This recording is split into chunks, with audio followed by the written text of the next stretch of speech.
Assalamualaikum warahmatullahi wabarakatuh. Perkenalkan, nama saya Cindy Safa Darmawati dengan NIM 20102050003. Nah, di sini saya akan menjelaskan mengenai materi pelayanan sosial. Untuk penjelasan lebih lengkapnya, happy watching. Pokok bahasan yang akan saya jelaskan mengenai konsep pelayanan sosial terdiri dari dua hal. Yang A yaitu pengertian pelayanan sosial, yang B fungsi pelayanan sosial. Pertama, saya akan menjelaskan mengenai poin A, yaitu pengertian pelayanan sosial. Pelayanan-pelayanan sosial yang diberikan oleh lembaga kesejahteraan sosial disebut dengan pelayanan kesejahteraan sosial atau pelayanan sosial. Pelayanan sosial pada garis besarnya dibedakan menjadi dua golongan, yaitu pertama, pelayanan-pelayanan sosial yang sangat rumit dan komprehensif. Contohnya, pendidikan, bantuan sosial dalam bentuk uang oleh pemerintah, perawatan medis, dan perumahan rakyat. Yang kedua, pelayanan-pelayanan sosial yang jelas ruang lingkup dan batas-batas kewenangannya walaupun selalu mengalami perubahan. Contohnya yaitu pekerjaan sosial di sekolah, pekerjaan sosial medis, pekerjaan sosial dalam perumahan rakyat, dan pekerjaan sosial dalam industri. Kemudian yaitu tugas-tugas pelayanan sosial. Tugas-tugas pelayanan sosial terdiri dari beberapa tugas. Pertama yaitu memperkuat dan memperbaiki fungsi-fungsi keluarga dan perorangan selaras dengan peranan-peranan yang selalu berkembang.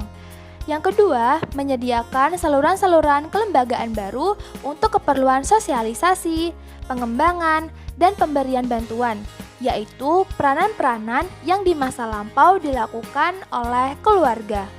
Yang ketiga, mengembangkan bentuk-bentuk lembaga baru untuk melaksanakan kegiatan-kegiatan baru yang sangat diperlukan oleh perorangan, keluarga, dan kelompok dalam masyarakat industri dan masyarakat kota yang kompleks. Nah, yang kedua, saya akan menjelaskan mengenai poin B, yaitu fungsi pelayanan sosial. Fungsi pelayanan sosial ini dimaksudkan untuk melindungi, mengadakan perubahan atau menyempurnakan kegiatan-kegiatan pendidikan, asuhan anak, penanaman nilai, dan pengembangan hubungan sosial yang di masa lampau menjadi fungsi keluarga, lingkungan tetangga, dan kerabat. Beberapa bentuk dari pelayanan sosial sendiri terdiri dari beberapa macam. Pertama yaitu pelayanan sosial untuk tujuan sosialisasi dan pengembangan. Adapun bentuk dari pelayanan sosial untuk tujuan sosialisasi dan pengembangan yaitu A. Program-program pengembangan bagi anak, B. Gelanggang remaja, C. Pramuka, dan D. Keluarga berencana, dan juga lain sebagainya. Yang kedua yaitu fungsi pelayanan sosial untuk tujuan penyembuhan, pemberian bantuan, rehabilitasi, dan pelindungan sosial. Pelayanan-pelayanan yang termasuk dalam kategori fungsi ini adalah A. Bimbingan sosial secara perorangan yang ditujukan kepada keluarga. Kemudian yang B. Program kesejahteraan anak, terutama pelayanan di luar keluarganya untuk anak-anak terlantar dan adopsi. Dan yang C. Hukuman dan pelepasan bersyarat dengan bimbingan sosial. Fungsi pelayanan sosial yang ketiga yaitu fungsi pelayanan sosial untuk membantu orang menjangkau dan menggunakan pelayanan yang sudah ada, pemberian informasi dan nasihat.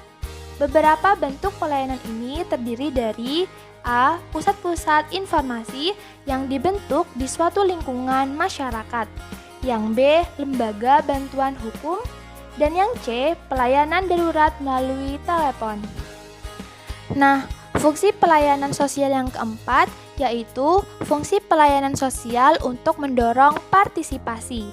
Pelayanan ini ditunjukkan untuk mendorong partisipasi dari golongan-golongan masyarakat yang selama ini tidak dilibatkan dalam pengambilan keputusan-keputusan.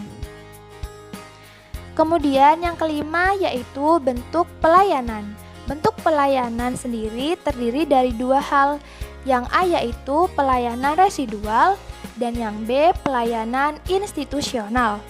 Pelayanan residual sendiri yaitu pelayanan yang didasari oleh suatu asumsi bahwa orang yang paling normal akan mampu berfungsi secara memuaskan dengan kekuatannya sendiri, dengan menggunakan energi dan sumber-sumbernya sendiri, dan dengan bantuan kelompok-kelompok primer seperti keluarga, serta lembaga-lembaga seperti pekerjaan.